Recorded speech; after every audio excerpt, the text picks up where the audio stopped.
戒咗糖同埋澱粉質咧超過3個月，但係佢嘅血糖咧仍然都係高企5個月左右嘅時間啦。咁佢相應嘅症狀咧都已經係減退咗啦。咁而佢一個血檢嘅檢測指數咧，亦都係回復翻正常。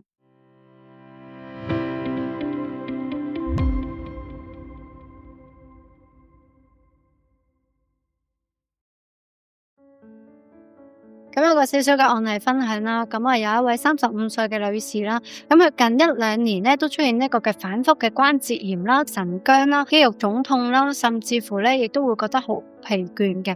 咁而佢咧亦都有出現咧呢個嘅右邊面咧嘅肌肉咧係癱瘓啦，三叉神經線嗰個位置有發炎同埋扯痛嘅問題啦。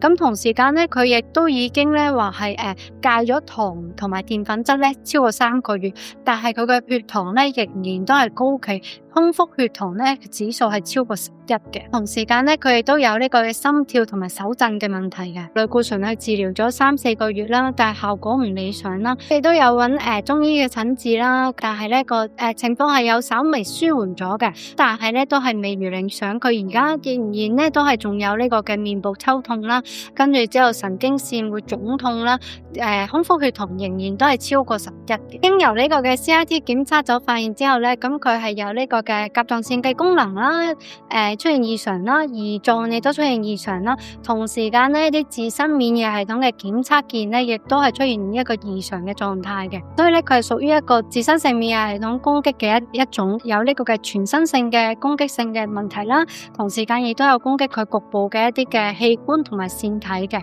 治療計劃方面咧，咁有用一啲精準精確嘅一啲草本營養素啦，同時間配合一個嘅戒口嘅方法啦。目前嚟講咧，大約5個月左右嘅時間啦，咁佢相應嘅症狀咧都已經係減退咗啦。咁而佢一個血檢嘅檢測指數咧，亦都係回復翻正常。